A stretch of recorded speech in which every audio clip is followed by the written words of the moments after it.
নমস্কার, জয় গুরু। ঠাকুর রামকৃষ্ণদেব যে আগের এপিসোডে বলেছিলাম যে ঠাকুর রামকৃষ্ণদেব কেন ভারতের মাটিতে আসলেন, যে মুঘল সাম্রাজ্য আমাদের ভারতে প্রতিষ্ঠিত হলো এবং মুসলিমরা কি তাদের যে ধর্ম মত বা তাদের যে ধর্মের পর্যালোচনা, সেই ধর্মকে আমাদের ভারতবর্ষে প্রতিষ্ঠিত করতে চাইলেন। তো এর ফলে বৈষ্ণব ধর্ম বিশেষভাবে ক্ষতিগ্রস্ত হলো। বৈষ্ণবরা আর তাদের যে অস্তিত্ব বা তাদের যে ধর্ম বা তাদের যে ধ্যান ধারণা তাকে ঠিক মতো প্রতিপালন করতে পারছিলেন না। এর ফলে মানুষ আবারও এক যুগপুরুষোত্তমের আবির্ভাবের অপেক্ষায় ছিলেন। আবারও নতুন করে ঠাকুর আসবেন এবং এসে মানুষকে উদ্ধারের বাণী শোনাবে, এই অপেক্ষায় ছিলেন। এবং তারই মধ্যে আবারও আর এক নতুন সংঘাত, মুসলিম সাম্রাজ্যকে প্রতিহত করে ইংরেজ সাম্রাজ্য প্রতিষ্ঠিত হতে চাইলেন ভারতবর্ষে। সেই পলাশির যুদ্ধে, যেখানে আমাদের ভারতের স্বাধীন সম্রাট পদস্থত হলেন ইংরেজ সাম্রাজ্যের কাছে, প্রতিষ্ঠিত হলো ভারতবর্ষে ইংরেজ শাসন আমল।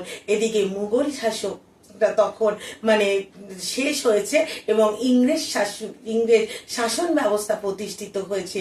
এবার ইংরেজরা চাইছিলেন খ্রিস্ট ধর্মকে প্রতিষ্ঠিত করতে। মুসলিম খ্রিস্টান এই ধর্মের যে পর্যালোচনা বা এই ধর্মের যে পথ, সেই পথে পড়ে আমাদের হিন্দু সনাতন ধর্ম তাদের অস্তিত্বকে প্রায় ভুলতে বসেছিলেন। নানা রকম কুসংস্কারে মানুষ আচ্ছন্ন হয়ে পড়েছিলেন। মানুষ শুধু নিয়ম কানুনের বেড়াজালে নিজেকে বেঁধে ফেলেছিলেন। তাই আসল যে ধর্ম বা আসল যে ধর্মবোধ, তা তো হলো মানবতার ধর্মবোধ, তা তো হলো প্রেমের ধর্মবোধ। তাই সেই প্রেম এবং ভালোবাসাকে শেখাতেই আসলেন পরমহংস রামকৃষ্ণদেব, যিনি মাতৃ সাধনা করলেন। কারণ এই যে আমাদের সমগ্র পৃথিবী, এই পৃথিবীকে যিনি ধরে রেখেছেন, তিনি তো আমাদের মা, তিনি তো ধরিত্রী মা, তিনি তো আমাদের আদ্যা শক্তি মহামায়া, সেই কালী রূপে তিনি বিরাজ করছেন। তো রামকৃষ্ণদেব সেই স্বয়ং কৃষ্ণ, যিনি রামকৃষ্ণদেব রূপে এসে মাতৃ সাধনা করলেন। কারণ মায়ের শক্তি ছাড়া সেই সময় সমাজের যে অবস্থা ছিল, সেই অবস্থা থেকে আবার নতুন করে নিজেদেরকে প্রতিষ্ঠিত করার জন্য শক্তির প্রয়োজন ছিল। শক্তি ছাড়া আমরা আর কেউ বাঁচতে পারি না। আর সমগ্র ভারতবর্ষ তথা বাংলাকে বাঁচাতে শক্তির জাগরিত করার জন্যই রামকৃষ্ণদেব মাতৃ সাধনা করলেন। মাকে তিনি খুব সহজ এবং সরল ভাষায় সাধনা করেছিলেন এবং তার কথা অমৃতের প্রত্যেকটি বাণীতে তিনি কি খুব সহজভাবে মানুষকে বোঝালেন কেমন করে ঈশ্বর প্রেমে নিজেদের জীবনকে উৎসর্গ করতে হয়। ঠাকুর কিন্তু সকলকে বলেছেন রসে বসে থাকতে, আনন্দ আহ্লাদে কখনোই কোনো ঘাটতি নয়। সমস্ত কিছুর মধ্যে দিয়েও আমরা মাতৃ সাধনা করব, আমরা ঈশ্বরকে লাভ করব।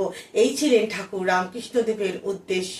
তো আগেই বলেছি যে যুগপুরুষোত্তমেরা মানব রূপে আসেন, তাদেরকেও একদিন এই ধরাধাম ছেড়ে চলে যেতে হয়। তাই ঠাকুর রামকৃষ্ণদেবেরও যাবার সময় হয়ে গেল। তিনিও এই পৃথিবী ছেড়ে যাওয়ার পরিকল্পনা করলেন। কিন্তু তিনি দেখলেন যে মানুষের মনের মধ্যে যে কুসংস্কার বা এই সমাজ খুব দ্রুত গতিতে পরিবর্তন হয়। সমাজ তো থেমে থাকে না। তাই এই দ্রুততার সাথে পরিবর্তনের সাথে তাল মেলাতে গিয়ে শুধুমাত্র ধর্মের পর্যালোচনা করলে বা ধর্ম গ্রন্থ পড়লে বা ঈশ্বরের পুজোয় নিজেকে নিয়োজিত করলে এই সমাজ বা এই রাষ্ট্রকে বাঁচানো সম্ভব না।